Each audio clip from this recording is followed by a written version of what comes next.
বাগে জন্নতের ফুল নিয়ে এসেছি, প্রিয় নবীর হাদিসে পাক নিয়ে এসেছি।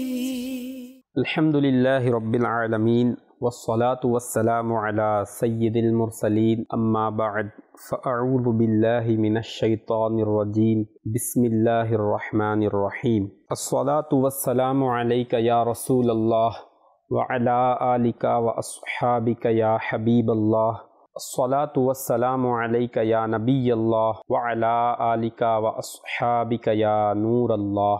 প্রিয় ইসলামী ভাইরা এবং মাদানী চ্যানেলের দর্শকবৃন্দ, উপস্থিত হয়েছি অনুষ্ঠান হাদিসে কুদসি নিয়ে। এই অনুষ্ঠানে আপনাদের সবাইকে স্বাগতম। আমরা এই অনুষ্ঠানে হাদিসে পাক, হাদিসে কুদসি শুনে থাকি এবং হাদিসে কুদসির সাথে সম্পর্ক রেখে কোরআনে পাকের আয়াতসমূহ, আহাদিসে মুবারাকা এবং বুজুর্গানে দ্বীনের আকওয়াল, বুজুর্গানে দ্বীনের ঘটনাবলী, সাহাবায়ে কেরামের ঘটনাবলীও আমরা শুনে থাকি এবং তা থেকে শিক্ষাও অর্জন করে থাকি। ইনশাআল্লাহ আজও আমরা একটি হাদিসে পাক শ্রবণ করব। তার পূর্বে আসুন নবী করিম রউফুর রহিম সাল্লাল্লাহু তাআলা আলাইহি ওয়া আলিহি ওয়াসাল্লামের প্রতি দরুদ শরীফ পাঠ করার একটি ফজিলত শ্রবণ করে নিই। আমাদের প্রিয় নবী রসুল আরবি সাল্লাল্লাহু আলাইহি ওয়া আলিহি ওয়াসাল্লাম ইরশাদ করেছেন, মান সাল্লা আলাইয়া হিনা ইউসবিহা আশরান ওয়া হিনা ইউমসিয়া আশরান আদরাকাতহু শাফাআতি ইয়াউমাল কিয়ামাহ। অর্থাৎ, যে ব্যক্তি আমার প্রতি সকালে 10 বার ও সন্ধ্যায় 10 বার দুরূদ শরীফ পাঠ করবে, তার জন্য আমার সুপারিশ কিয়ামতের দিন নসিব হবে। তো প্রিয় মাদানী চ্যানেলের দর্শকবৃন্দ, চেষ্টা করুন যে সকালে কমপক্ষে 10 বার এবং সন্ধ্যায় কমপক্ষে 10 বার দুরূদ শরীফ পাঠ করে নেয়ার। সল্লু আলাল হাবিব সাল্লাল্লাহু তাআলা আলা মুহাম্মদ সাল্লাল্লাহু আলাইহি ওয়া আলিহি ওয়াসাল্লাম। প্রিয় মাদানী চ্যানেলের দর্শকবৃন্দ, ইনশাআল্লাহ আমরা আজকে যে টপিক নিয়েছি তা হচ্ছে আল্লাহর ওলিদের শান ও মর্যাদা। আল্লাহর ওলিদের মর্যাদা সম্পর্কে আজকে আমরা শুনব। এই সম্পর্কে আমরা আজকে হাদিসে কুদসি নিয়েছি। আসুন প্রথমে হাদিসে কুদসি শুনে নেই, তারপরে এর সাথে সম্পর্ক রেখে অন্যান্য আহাদিসে মুবারাকও শ্রবণ করব।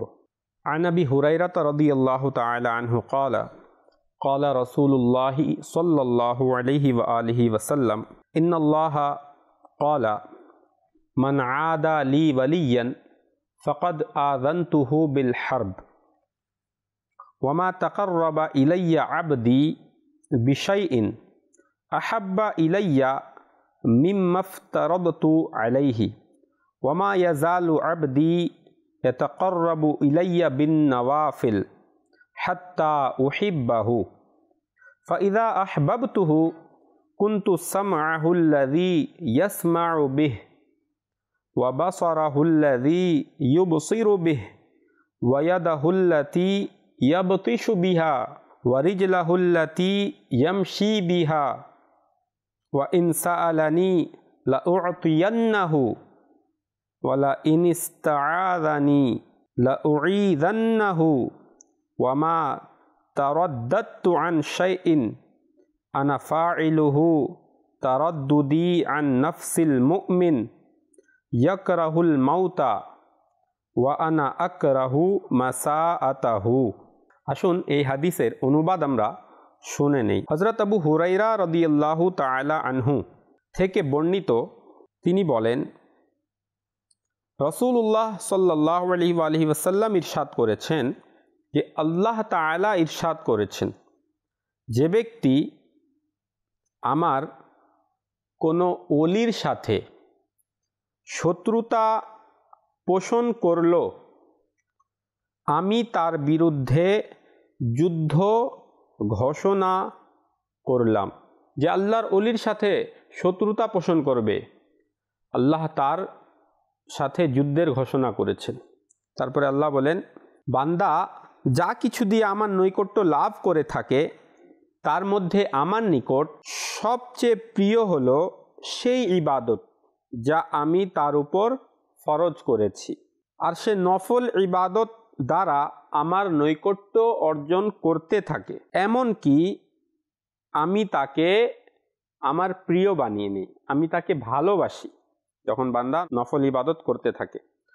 অতঃপর আমি তার কান হয়ে যাই যার দ্বারা সে শুনে, আমি তার চোখ হয়ে যাই যা দ্বারা সে দেখে, আমি তার হাত হয়ে যাই যা দ্বারা সে ধরে, আমি তার পা হয়ে যাই যা দ্বারা সে চলে।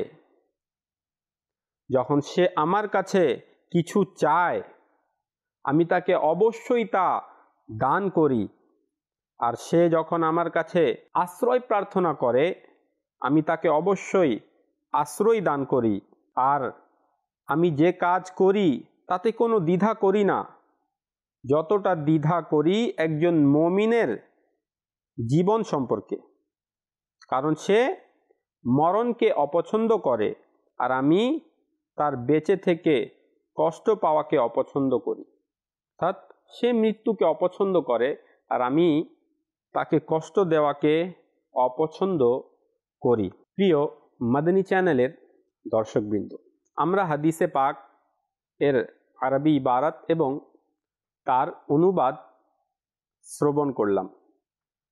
আসুন এই হাদিসের কিছু ব্যাখ্যা আমরা শুনে নিই।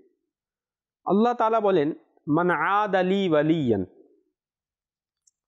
এই হাদিস থেকেই বোঝা যাচ্ছে যে আল্লাহ বলেছেন, যে আমার ওলি থেকে শত্রুতা পোষণ করলো আমি তার সাথে যুদ্ধের ঘোষণা করলাম। তো এই হাদিস থেকে সুফিগণ এটা বলেছেন যে যদি কোনো ব্যক্তি নিজে জালিমদের থেকে জুলুমের প্রতিশোধ না নেয় এবং সবর করে, ধৈর্য ধারণ করে, তখন আল্লাহ ওই জালিমদেরকে অবশ্যই শাস্তি প্রদান করবেন। কেননা আল্লাহর ওলিরা কখনোই কাউকে কষ্ট দেয় না।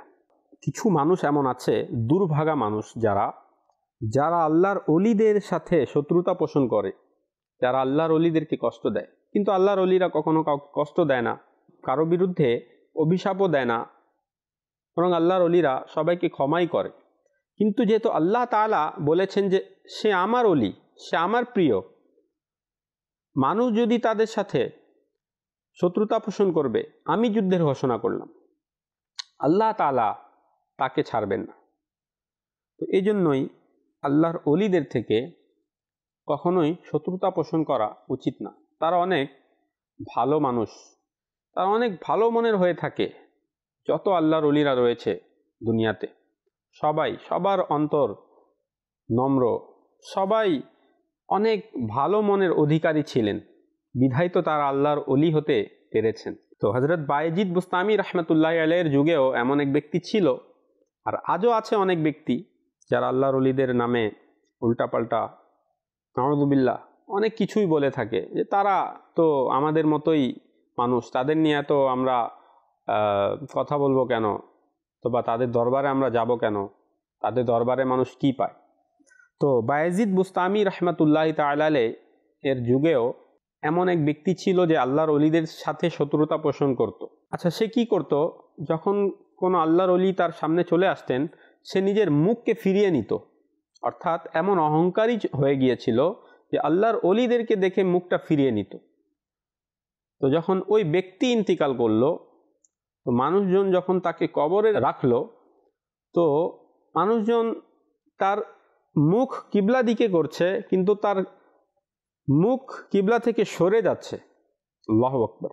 অদৃশ্য থেকে আওয়াজ আসলো যে এই বান্দাটা, এই ব্যক্তিটা দুনিয়াতে থাকা অবস্থায় আমার ওলিদের থেকে মুখ ফিরিয়ে নিত, আজ আমি আমার রহমত থেকে তার মুখ ফিরিয়ে নিয়েছি। অর্থাৎ আমার রহমত তাকে দেই নেই, আমার রহমত তার উপর নাজিল করি নাই আজ। অর্থাৎ কিবলা থেকে মুখ সরে যাওয়া, এটাও কিন্তু একটা নেগেটিভ সাইন, নেগেটিভ একটা কথা। বোঝা গেল মানুষটা এমন কাজ করেছে যে আল্লাহ তাআলাকে নারাজ করেছে। প্রিয় মাদানী চ্যানেলের দর্শকবৃন্দ, আল্লাহ বলেছেন যে আমার ওলির সাথে দুশ্মনী করলো, শত্রুতা পোষণ করলো। অলি কে হয়ে থাকে? অলি ওই মমিন হয়ে থাকে আরিফ বিল্লাহ, যে আল্লাহ তাআলাকে জানে, আল্লাহ তাআলাকে চিনে। আরিফ, যে আল্লাহ তাআলার মারিফত অর্জন করেছে, সব সময় আল্লাহর আনুগত্য করে, আল্লাহর আনুগত্য করে, নিজের সামর্থ্য, নিজের শক্তি সব কিছু সেটাতে লাগিয়ে দেয়। অর্থাৎ যত শক্তি, যত সামর্থ্য আছে সব কিছু দিয়ে আল্লাহ তাআলার আনুগত্য করার চেষ্টা করে, এবং আল্লাহ তাআলা যা থেকে নিষেধ করেছেন, যা কিছু হারাম করে দিয়েছেন, সেগুলো থেকে সব সময় বেঁচে থাকে আল্লাহর ওলিগুলো। আর তাও এই কাজগুলো তারা করে একমাত্র আল্লাহর সন্তুষ্টির জন্য। এমন না যে প্রসিদ্ধি লাভ অথবা মানুষকে দেখানোর জন্য, যে মানুষ আমাকে ভালো বলবে, এই জন্য ছাড়ে না। কারণ যে মানুষকে দেখানোর জন্য আমল করবে, মানুষকে দেখানোর জন্য গুনাহ থেকে বাঁচবে, সে তো আল্লাহর ওলি হতে পারবে না। তো আল্লাহর ওলি সেই হতে পারবে যে আল্লাহর ইবাদত সব সময় করে, আল্লাহর নাফরমানি থেকে সব সময় বেঁচে থাকে এবং সুন্নাতের অনুসারী হয়। বলা হয়েছে যে মানুষকে দেখানোর জন্য আমল করলো, অথবা এমন কোনো ব্যক্তি যে বাতাসে উড়ছে, তাকেও ওলি বলা যাবে না। সুন্নাতের অনুসারীরাই ওলি হতে পারে। কেন? আল্লাহ তাআলা ইরশাদ করেন, ইন আউলিয়াউহু ইল্লাল মুত্তাকুন। আর তার ওলিগণ তো শুধু খোদা ভীরুরাই আল্লাহর ওলি হয়ে থাকে। আল্লাহ বললেন যে ওয়ামা তাকাররাবা, অর্থাৎ বান্দা যার মাধ্যমে আমার নৈকট্য অর্জন করে। এখান থেকে বোঝা গেল যে বান্দা আল্লাহর নৈকট্য যে অর্জন করে, তার মধ্যে আল্লাহ তাআলার সবচেয়ে বেশি প্রিয় হচ্ছে ফরজ ইবাদত। আল্লাহ তাআলা মানুষের উপর যা ফরজ করেছেন, ফরজ ইবাদত নফলের চেয়ে উত্তম। আর এটা প্রকাশ্য যে ফরজ আদায় করাতে সওয়াবের আশা করা যায়, এবং ফরজ আদায় না করলে আযাবের হকদার হতে হয়। আর অপরদিকে নফল ইবাদত আদায় করলে সওয়াব, আর যদি কেউ আদায় না করে তাহলে তাকে গুনাহ দেয়া হয় না, গুনাহগার সে হবে না। তো এই জন্য বলা হয়েছে যে ফরজ হচ্ছে নফল থেকে উত্তম। এটাও বলা হয়েছে ফরজ ইবাদত হচ্ছে আসল আর মূল, এবং নফল হচ্ছে এর শাখা। এমনকি হাদিসে এটাও বলা হয়েছে যে ফরজ ইবাদত ছেড়ে দিল এবং নফল আদায় করে, ফরজ ইবাদত ছেড়ে দেয়, নফল আদায় করে, তো তার সমস্ত নফল ইবাদত জমিন ও আসমানের মাঝে ঝুলন্ত অবস্থায় থাকে, তা কবুল করা হয় না। এজন্যই ওলামায়ে কেরামগণ বলেছেন, যার ফরজ কাজা হয়েছে সে যেন নফল না পড়ে, বরং সে আগে ওই ফরজ যে কাজা হয়ে গেছে সে ফরজগুলো আবার কাজা আদায় করে নেয়। যে সময় সে নফল পড়বে সেই সময় সে ফরজ আদায় করে নেয়, কারণ ফরজ হচ্ছে নফল থেকে উত্তম। বান্দা ফরজ ইবাদতের মাধ্যমে আমার নৈকট্য অর্জন করে, তারপরে ফরজ ইবাদতের পাশাপাশি নফল নামাজ, নফল ইবাদত করতে থাকে। বোঝানো হয়েছে যে ফরজ ছেড়ে দেয় না, ফরজ ইবাদত আগে, তারপরে সে নফলের দিকে যায়। ফরজ যথাযথ যা ফরজ তার উপর করা হয়েছে, 5 ওয়াক্ত নামাজ ফরজ, সে 5 ওয়াক্ত নামাজ ছাড়ে না, 5 ওয়াক্ত নামাজ আগে পড়ে, তারপরে সে নফল ইবাদত করতে থাকে। এবং তো বোঝা যায় যে ফরজ ইবাদত যে ছাড়বে সে হচ্ছে ফাসিক, সে প্রিয় কিভাবে হবে? আর এদিকে তো আল্লাহ বলছেন আমি তাকে প্রিয় বানিয়ে নেই। কারণ কি? সে আগে ফরজ ইবাদত করে, তারপরে সে নফল ইবাদত করে। আর যেহেতু বান্দা নিজ ইচ্ছায় নফল ইবাদত করে, এজন্যই নফল আদায়কারী ভালোবাসা পাওয়ার যোগ্য। কারণ আল্লাহ তার উপর ফরজও করেননি এই নফল ইবাদতগুলো, সে ফরজ ইবাদত তো করছেই, পাশাপাশি নফল ইবাদতও করছে। এর উদাহরণ এভাবে দেওয়া যায়, যেমন কোনো একজন ব্যক্তি চাকরি করে, সে পুরো সময়টাই দেয়, যতটুকু তার সময় সে ততটুকুই দেয়, আর সে ততটুকু বেতন নেয়, যতটুকু সময় দেওয়ার ততটুকু দেয়, বাড়তি কোনো কিছু দেয় না। তো সেও ভালো, তাকে খারাপ বলা যাবে না, কারণ নিজের সময়ে সে কাজ করছে নিজের সময়ে। কিন্তু এক ব্যক্তি আছে যে চাকরি করে, নিজের সময় তো দিচ্ছে, আবার বাড়তিও দিচ্ছে, 1 ঘন্টা 2 ঘন্টা সে বাড়তিও দিচ্ছে, তো নিশ্চয় মালিক এই দ্বিতীয় ব্যক্তিকে প্রথম ব্যক্তির তুলনায় বেশি ভালোবাসবে। কারণ মালিকের এখানে কি হচ্ছে, মালিকের সে কাজ বাড়িয়ে করছে। এটা একটা উদাহরণ দিতে গিয়ে বলা হলো। তো সেভাবেই একজন বান্দা আছে, সে ফরজ ইবাদত করে, সেও আল্লাহর বান্দা, সেও আল্লাহর ইবাদত করছে, আল্লাহ তাআলার কাছে সেও প্রিয়, কিন্তু যে ফরজ ইবাদতের পাশাপাশি নফলও ইবাদত করছে, নফল ইবাদতও করছে, সে আল্লাহ তাআলার বেশি প্রিয় হয়ে যায়, সে আল্লাহ তাআলার ওয়ালি হয়ে যায়। আর যখন সে এমন হয়ে যায়, আর এটা কখন হয়, যখন সে জানতে পারে যে আল্লাহ তাআলা ইবাদত পছন্দ করেন, আল্লাহ তাআলা নামাজ পছন্দ করেন, সে সারা রাত নামাজ পড়তে থাকে। যখন সে এটা জানতে পারে যে আল্লাহ তাআলা রোজা পছন্দ করেন, সে সারা বছর রোজা রাখে 5টি দিন ছাড়া, যে 5 দিনে রোজা রাখা জায়েজ নেই, সেই 5 দিন ছাড়া সে সারা বছর রোজা রাখতে থাকে। যখন সে জানতে পারে যে মানুষের সাথে ভালো আচরণ করলে আল্লাহ খুশি হয়, তখন সে আল্লাহ তাআলা সকল সৃষ্টির সাথে তার আচরণ, তার ব্যবহার ভালো হয়ে যায়। যখন সে জানতে পারে যে মানুষকে কষ্ট দিলে আল্লাহ নারাজ হন, তখন সে কাউকে কষ্ট দেয় না। তো এমন ব্যক্তি যখন সে এমন হয়ে যায়, তখন আল্লাহ তাকে নিজের ওয়ালি বানিয়ে নেন, তাকে প্রিয় বানিয়ে নেন। আর যখন আল্লাহ তাআলা কোনো ব্যক্তিকে নিজের ওয়ালি বানিয়ে নেন, তখন কি করেন, আল্লাহ বলেন আমি তার কান হয়ে যাই। আচ্ছা, এটা মনে রাখবেন, এই হাদিসটি মুতাশাবিহাতের অন্তর্ভুক্ত।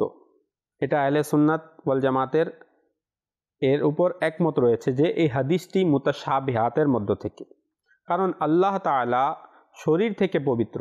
এই জন্যই এই হাদিসে প্রকৃত অর্থ যে আল্লাহ বলেন যে আমি তার কান হয়ে যাই, আমি তার হাত হয়ে যাই, আমি তার পা হয়ে যাই, এর প্রকৃত অর্থ এটা আল্লাহ তাআলাই ভালো জানেন এবং তার রাসূল সাল্লাল্লাহু আলাইহি সাল্লামই ভালো জানেন। আর এখানে যে আল্লাহ তাআলা ইরশাদ করেছেন সত্য, এটা আমরা মানি, অর্থাৎ আমরা দেখেছি যে এটা আল্লাহ তাআলার ফরমান, আল্লাহ যা বলেছেন সত্য বলেছেন, এটা আমরা মানি, এর উপর আমরা ঈমান এনেছি। তবুও এর অনেকগুলো ব্যাখ্যা ওলামায়ে কেরামগণ করেছেন। তো আল্লাহ যে বললেন যে আমি তার কান হয়ে যাই, তার অর্থ হচ্ছে যে বান্দা শুধু ওই কথাই শুনে যা আমি পছন্দ করি। এটা একটা ব্যাখ্যা, ইনশাআল্লাহ আরও ব্যাখ্যা সামনে আসবে। সে হাত থেকে সেটাই স্পর্শ করে যা আমি পছন্দ করি, মুখ থেকে সেই কথাই বলে এবং সে সেগুলোই চিন্তা করে যা আমি পছন্দ করি। আরেকটি ব্যাখ্যা হচ্ছে আমি তার কান হয়ে যাই, আমি তার হাত হয়ে যাই, আমি তার পা হয়ে যাই, এর মানে হচ্ছে যে আমি তার সাহায্য করি, যেভাবে তার অঙ্গ প্রত্যঙ্গ তার কাজে লেগে থাকে। এবং ইমাম ফখরুদ্দিন রাজি রাহমাতুল্লাহি আলাইহি তাফসিরে কবিরের মধ্যে সূরা কাহফের তাফসির লিখেছেন যে আমি তার কান হয়ে যাই, আমি তার হাত হয়ে যাই, আমি তার পা হয়ে যাই, এর অর্থ কি? বললেন যে আল্লাহ পাক তার শ্রবণ শক্তি এমন মজবুত করে দেন, এমন শক্তিশালী করে দেন যে উচ্চস্বর ও নিম্নস্বর, কাছের এবং দূরের আওয়াজ সে শুনতে পায়। আল্লাহ তাআলা যাকে নিজের প্রিয় বানিয়ে নেন, যাকে নিজের ওয়ালি বানিয়ে নেন, তো আল্লাহ তাআলা তার কান হয়ে যান। তার অর্থ কি? যে কাছের হোক অথবা দূরের আওয়াজ হোক, উচ্চস্বর হোক অথবা নিম্নস্বর হোক, আমি এখানে বসে একদম নিম্নস্বরে কিছু বললাম, সে এটাও শুনতে পাবে, কারণ আল্লাহ তাআলা তাকে এই শক্তি দান করেছেন। আমি জোরে বলবো, সেটাও সে শুনতে পাবে। আমি তার কাছে গিয়ে বলবো, তাকে কিছু বলবো, সে সেটাও শুনতে পারবে। আমি তার থেকে অনেক দূরে আছি, সেখানে বসে আমি তাকে কোনো কথা বলবো বা তাকে ডাকবো, সে সেটাও শুনতে পাবে। সুবহানাল্লাহ। এটা হলো আল্লাহ তাআলার দান ক্রমে। আমরা এটা বলি যে আল্লাহর ওলিদেরকে এই শক্তি আল্লাহ দান করেছেন, নিজে থেকে কারো কাছে আসেনি। আল্লাহর ওলিগণ হচ্ছে আল্লাহর বান্দা। আমরা আল্লাহর ওলিদেরকে আল্লাহর বান্দা এবং আল্লাহর প্রিয় বান্দা বলি। আর এই শক্তিগুলো আল্লাহ তাআলা তাদেরকে দান করেছেন। আল্লাহ তাআলা তাদের চোখ হয়ে যান, তার মানে কি?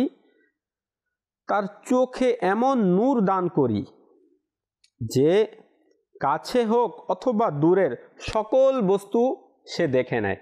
সুবহানাল্লাহ। আল্লাহ তাআলা তার হাত হয়ে যান মানে কি? আল্লাহ বলেন যে তাকে এমন শক্তি দান করি তার হাতে যে নরম হোক কিংবা শক্ত সে সব জিনিসের উপর ক্ষমতা রাখে।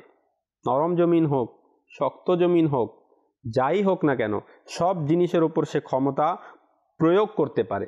সে যদি চায় সে পাহাড়কে সরিয়ে দিতে পারবে। শক্তি আল্লাহ দান করেছেন, এটার মধ্যে কোনো এটা অবাক হওয়ার কিছু নেই। বরং আমরা আল্লাহর কুদরতকে বিশ্বাস করি। আল্লাহ তাআলা যাকে ইচ্ছা দান করতে পারেন। তারপর আল্লাহ বলেন যে ওয়ামা তারাদ্দাতু আন শাইইন, অর্থাৎ এখান থেকে বোঝানো হয়েছে যে এটা আল্লাহর নিজ প্রিয় বান্দার প্রতি দয়া ও বিশেষ অনুগ্রহের প্রকাশ করা যে আমি চাই এই বান্দা দুনিয়া থেকে মুন্তাকিল হয়ে এখানে চলে আসে আমার দরবারে, যাতে সে দুনিয়ার দুঃখ কষ্ট থেকে মুক্তি পেয়ে যায় আর আমার দরবারে এসে চিরস্থায়ী সুখ শান্তি লাভ করে। কিন্তু সে বান্দা স্বভাবগতভাবে জীবিত থাকাকেই পছন্দ করে, তখন আমি তার জীবনের মোতাবিক তাকে ছাড় দেই, তাকে জীবিতই রাখি।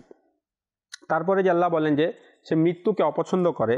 মনে রাখবেন, মৃত্যুকে অপছন্দ করা মৃত্যুর যন্ত্রণার কারণে। অর্থাৎ এটা মানুষের একটা স্বভাব যে মানুষ মৃত্যুকে অপছন্দ করে। তো আল্লাহর প্রিয় বান্দাও অপছন্দ করে, কারণ মৃত্যুর যন্ত্রণা এমন। একটি হাদিসে এসেছে যে মৃত্যুর যন্ত্রণা হচ্ছে 100 আঘাতের চেয়েও বেশি কষ্টদায়ক। এটা হচ্ছে মৃত্যুর যন্ত্রণা, যে 100 তরবারির 100 আঘাত যদি কাউকে দেয়া হয় কত কষ্ট হবে, তার চেয়েও বেশি কষ্টদায়ক হচ্ছে মৃত্যুর যন্ত্রণা।